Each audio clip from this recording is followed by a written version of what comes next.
मैं तो बड़ा क्लियर हूँ। अगर अजहर सिद्दीक हो तो मैं तो बड़ा बजब्बा मांगे दोहल कह रहा हूँ, ये तौहीन अदालत बनती ही नहीं है। यानी अभी रिसेंटली इलेक्शन एक्ट के तहत सेक्शन 10 के तहत कह दिया, इलेक्शन कमीशन को इख्तियार दे दिया कि जनाब आप तौहीन अदालत की कार्रवाई कर सकते हैं, ना वो कोर्ट है। ये मरियम नवाज साहिबा का केस के बारे में भी कल आपने परसों देख लिया, एवन फील्ड के मामलात हैं। तो अगर मरियम नवाज साहिबा के हवाले से जो चीज़ें सामने अभी तक आ रही हैं तो वो तो लग रहा है कि शायद उनका केस भी ख़त्म हो जाए, क्योंकि बहरहाल बार तो नैब ने साबित करना है ना कि उनके साथ क्या थे मामलात, किस तरह से ट्रांजैक्शन हुई हैं, क्या चीज़ें हुई हैं। तो इस केस का भी जो अंजाम है, जो चीज़ें हैं, वो तो मरियम साहिबा की जानिब जाता हुआ नज़र आ रहा है। आप वकील हैं, ज़्यादा बेहतर बता पाएंगे। मैं तो जो कि हिस्ट्री जानता हूँ इस सारे केस की, मुझे तो बहुत सी चीज़ों का अंदाज़ा है। 1 साल पहले ही पाकिस्तान मुस्लिम लीग नून के करीबी हलकों में ये बात होना शुरू हो गई थी कि वो बरी हो जाएंगे। अब मेरे लिए बड़ी तकलीफ बात थी, किस बात में बरी हो जाएंगे। और चूंकि अब हालात आपने देख लिया, ऑपरेशन रजीम चेंज हुआ और अब क्या हुआ कि जो नैब है, नैब तो उनका अपना आ गया, चेयरमैन नैब उनका अपना, प्रोसिक्यूशन टीम में वही चलना है जो नैब ने चलाना है। और लेकिन तारीख क्या है, तारीख आपको याद होगा 126 दिन 2016 से शुरू होकर पनामा केस चला।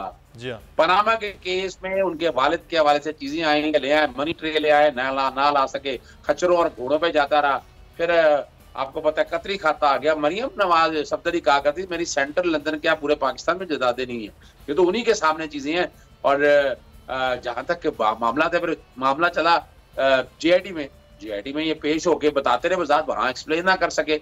फिर मामला आया सुप्रीम कोर्ट में, 6 दिन के लिए हियरिंग हुई, 5 दिन के लिए हियरिंग हुई, कोई चीज ना दे सके। फिर आ गया नैब के पास, नैब के इसकी इंक्वायरी और इन्वेस्टिगेशन की, वहां एक्सप्लेन ना कर सके। फिर आया ट्रायल में। अगर ये केस इतना आसान होता तो ट्रायल के अंदर, यानी आप अंदाजा लगाएं जरा, हियरिंग अगर टाइम को कंज्यूम करके देखें तो आप लोगों को अंदाजा हो जाएगा बड़ा स्ट्रॉन्ग केस है, बेनिफिशियल ओनर है। और अगर वो ऑफशोर कंपनियों के नीचे से मजीद जो अब किया नहीं ना नैब ने, वो तो नैब आज भी उनका अपना बैठा हुआ है। ये तो अभी आपके पास तो 12-13 कंपनियां आएंगी, तो 26, 27, 30 के करीब कंपनी है ऑफशोर, कभी रिकॉर्ड पे आ जाएंगी तो सामने आ जाएगा।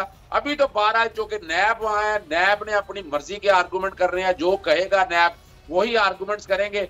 और उस आर्गूमेंट्स में नजर आएगा, आपको मैं बता दूं वक्त से पहले, नजर आएगा कि इनको फायदा देने की कोशिश की गई है।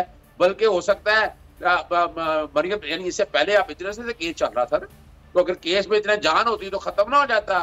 तो वो वजह क्या थी कि वो नैब की टीमें उस वक्त एक्टिव थी।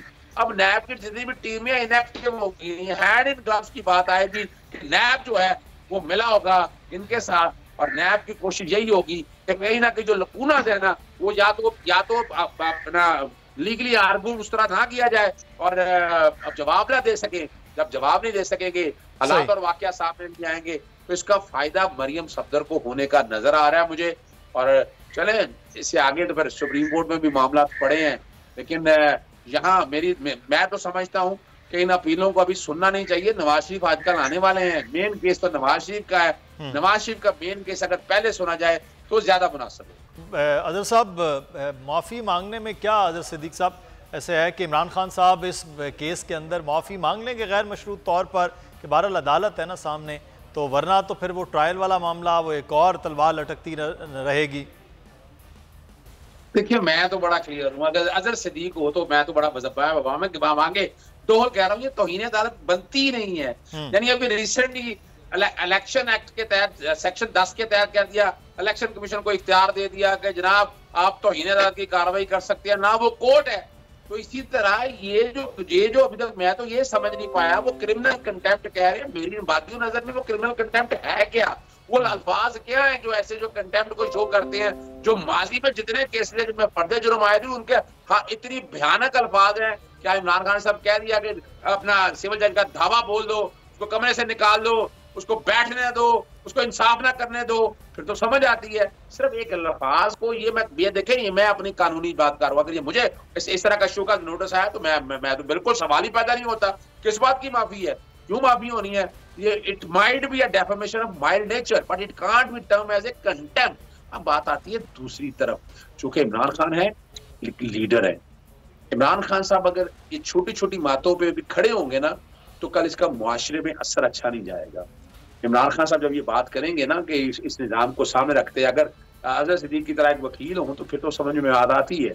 चूंकि एक लीडर है, एक स्टेट्समैन के तौर पर है और इस्लामाबाद हाईकोर्ट समझती है कि ये तौहीन है, तो मैं नहीं समझता कि इस बात को इस कोर्ट की सेटिस्फेक्शन के लिए अगर वो अल्फाज कह भी दें कि मैं माजरत चाहता हूँ, मुझे माफी है, लेकिन याद रखिएगा ना उनकी इंटेंशन ये थी, ना उनका माइंड ये था, ना वो ये करना चाहते थे।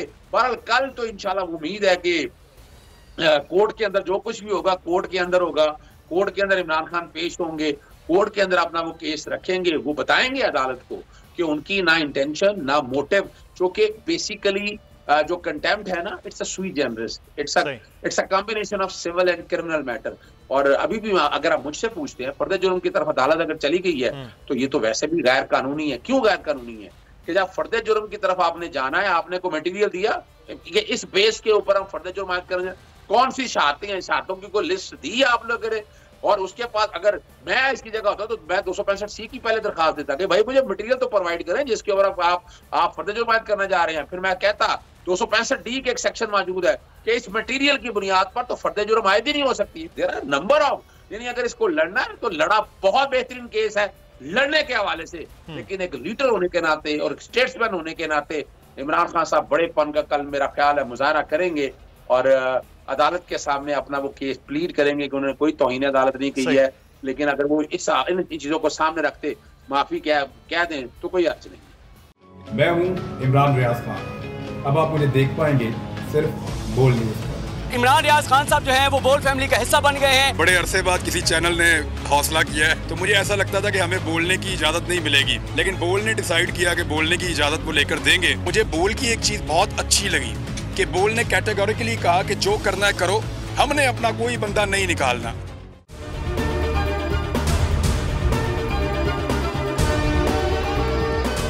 सबसे ज्यादा व्यूज, सबसे ज्यादा रील्स और सबसे ज्यादा रेटिंग के साथ बोल अब भी नंबर 1 पोजीशन पर बरकरार। सब्सक्राइब करें और बेल दबाएं ताकि कोई खबर रह न जाए।